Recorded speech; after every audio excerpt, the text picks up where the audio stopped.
कुंवर दानिश अली बहन जी के पास ना जाकर राहुल गांधी के पास गए हैं, तो कहीं ना कहीं राजनीतिक मुझे इसमें यह भी समीकरण नजर आ रहा है कि कहीं ये प्रपंच तो नहीं था, कहीं थर्ड पार्टी इमेजिनेट ना हो जाए 2024 में, या बहुजन समाज पार्टी जो है एक प्रमुख पार्टी ना निकल के आ जाए। तो ये कयास भी लगाए जा रहे हैं बहुत सारे लोगों के द्वारा, परंतु जो भी पार्लियामेंट में हुआ वो कहीं से कहीं तक जो है वो सही नहीं है। इस मामले में भी ऐसी होगा कि अब जो है जो सांसद रमेश बुदियुड़ी है उनका प्रमोशन होगा। रही बात बहन जी की, आपको मैं एक बात बता दूं कि बहन जी को आजम खान ने उल्टे सीधे शब्द बोले थे, कोई मुस्लिम समाज नहीं बोला था।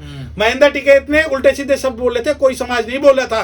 और गीता बहुगुणा जोशी ने बहन जी को उल्टे सीधे शब्द बोले थे, कोई समाज नहीं बोला था। उसके अलका लांबा ने बोले, कोई नहीं बोला था। उसके अलावा रामदेव ने भी कुछ कहा था, कोई नहीं बोला था। आजम खान ने बहुत सारी बातें की थी, कोई नहीं बोला था। परंतु हम ऐसे नहीं है। अगर कोई मुस्लिम समाज को, चाहे वो बहुजन समाज पार्टी का या किसी पार्टी का, बहुजन समाज पार्टी उसके साथ खड़ी हुई है। और जो आप व्यक्तिगत जो आप नैरेटिव सेट करने की बात करते हैं कि बहन जी तो देख के पढ़ती है और जी बहन जी का रंग काला है, बहन जी को बोलने में दिक्कत है, कि चाहे जो मर्जी कह ले, जो मर्जी कह ले। मैं आज आपको बता दूं कि आज जो इंडिया है और जो एनडीए है, ये दोनों फड़फड़ा रहे हैं कि उनके साथ बहन जी आ जाए। परंतु बहन जी ने अपनी शर्तों पे जीना सीखा है और अपनी शर्तें मनवानी सीखी है। उनके लिए कोई राजनीतिक अगर शर्त मान ली जाए तो जाओगे इंडिया के साथ? नहीं, कौन सी शर्त? आप बताएं कौन सी शर्त बताएं।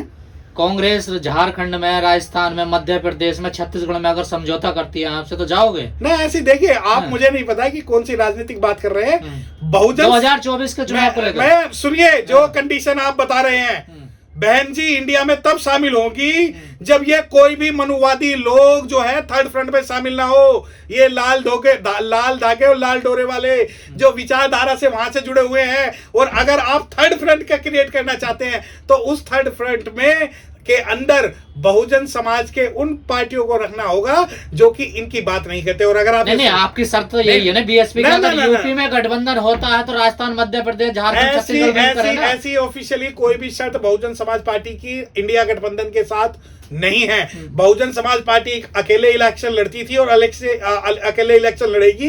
रही बात 2024 के गठबंधन की, कि राजनीतिक कयास ये लगाए जा रहे हैं कि ये बहन जी को 2024 में प्रधानमंत्री पद की दावेदार बनाकर ही उस गठबंधन में किस आधार पर प्रधानमंत्री बनाया जाए? आपको देखिए, सांसद हमारे तो हम तो एक सांसद भी होगा तो भी हम सरकार गिरा देंगे। आप 10 की बात कर रहे हैं। दूसरी बात, अगर आपको लगता है कि बहुजन समाज पार्टी खत्म हो चुकी है तो मत करिए ना बात, ना तो इंडिया बात करे। आज इंडिया को बड़ी याद आ रही है बहन जी की, जो कल तक ये कहती थी कि बहुजन समाज पार्टी जो है भाजपा की बी टीम है। अरे अगर आपके हिसाब से बहुजन समाज पार्टी भाजपा की बी टीम है तो क्या कारण है आप फड़फड़ा रहे हो कि बहन जी उधर आ जाए? दूसरी तरफ ये आप भी तो बीजेपी को हराना चाहते हैं ना? नहीं, देखिए हम ऐसा है, हमारा कोई व्यक्तिवादी कोई किसी से कलेश नहीं है। हमारा जो कलेश है वो विचारधारा के साथ है। अगर आप ये सोचते हैं कि हम कांग्रेस को हराना चाहेंगे, भाजपा को हराना चाहेंगे, हम उन सभी दलों को हराना चाहेंगे जो भारत में मनुवाद, तो ये सही बात है, बीजेपी की बी टीम है बीएसपी। क्यों? हमने तो ऐसा नहीं कहा कि भारत के अंदर जो भी मनुवाद को बढ़ाने की बात करेगा हम उसके खिलाफ होंगे, चाहे वो भाजपा हो या कांग्रेस हो। और दूसरी बात, आप कहते हैं कि भाजपा की बी टीम है, तो मैं आपको बता दूं कांग्रेस के अंदर आधे गठबंधन ऐसे हैं जो डायरेक्शन भाजपा से लेते हैं, जो बात उनकी करते हैं, जो पहले लात खाते हैं फिर उनकी बात करते हैं और उसके बाद में कहते हैं कि बहुजन समाज पार्टी तो जो है भाजपा की बी टीम है। और अगर बहुजन समाज पार्टी भाजपा की बी टीम होती ना तो मैं आपको बता दूं, अब आप अकेले चुनाव लड़कर क्या कर रहे हैं? बीजेपी को तो जिताना चाह रहे हैं। तो हम तो लड़ेंगे अकेले। आपको लगता है कि बाबा साहब डॉक्टर भीमराव अम्बेडकर साहब के सिद्धांतों से समझौता कर ले? अगर आपको लगता है कि बाबा साहब ने जो किताब लिखी थी कि against Congress and against Mahatma Gandhi, हम उसको भूल जाएं? और अगर आपको ये लगता है कि हम अकेले ना लड़के सिर्फ भाजपा या कांग्रेस से समझौता कर ले, तो ऐसा नहीं होगा। तो फिर अकेले चुनाव लड़ो तो बीजेपी जीतेगी गठबंधन में जाके। अरे आपको आप यही तो चुनाव से देखिए लग गया ना, देखिए दिख गया ना सबको घोषी चुनाव में जो हुआ। आप ये नैरेटिव तय नहीं कर सकते कि बहुजन समाज पार्टी जो है सिर्फ भाजपा या कांग्रेस के साथ मिलकर इलेक्शन लड़ेगी, क्योंकि आप 60 साल के से आपके दिमागों में ये भरा गया है। अकेले चुनाव लड़े 2022 में क्या हुआ आपका? देखिए, चाहे जीरो हो जाए, विधायक आया ना, चाहे जीरो हो जाए, बहुजन समाज पार्टी बाबा साहब डॉक्टर भीमराव अम्बेडकर और साहब काशीराम की विचारधारा पर समझौता नहीं करेगी। सिर्फ ये राजनीतिक पार्टी नहीं है जो राजनीति की बात करे, सामाजिक मूवमेंट और मिशन मूवमेंट की बात करने वाली एक पार्टी है। सम्मान मिले तो करोगे ना गठबंधन? किससे सम्मान? सम्मानजनक सीटें मिलती हैं आपको। ना अगर आप ये कैलकुलेशनल समीकरण मत बताइए कि सम्मानजनक सीटें, अगर ये हमें सारी की सारी सीटें भी दे दें तो भी हम इनके साथ गठबंधन नहीं करेंगे, क्योंकि हमें अकेले इलेक्शन लड़ना था और अकेले ही इलेक्शन लड़ेंगे। तो किया था आपने 2019 नहीं, वो राजनीतिक, जब आप बात करते हैं ना SC OBC की,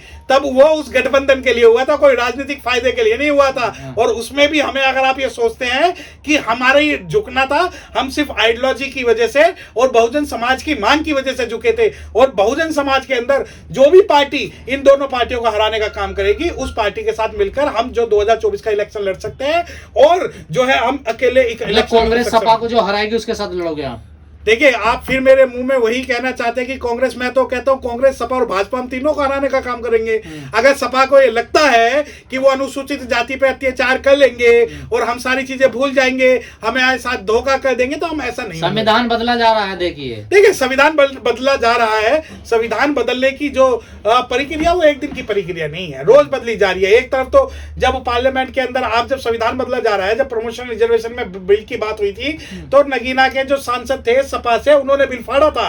संविधान कोई ऐसा नहीं बदला जाता जो किताब है। संविधान तब बदला जाता है जब बहुजन समाज पार्टी जब ईवीएम हटाने की बात करती है, और बहुजन समाज पार्टी पे आप हंसते हैं। और आप जब आज विमेन रिजर्वेशन की बात है और बहुजन समाज पार्टी जब 50% रिजर्वेशन की जब बात कर रही है SC ST OBC कम्युनिटी को, तो आप हंस रहे हैं। तो ऐसे संविधान बदलने की जो बात है आप करते रहिए।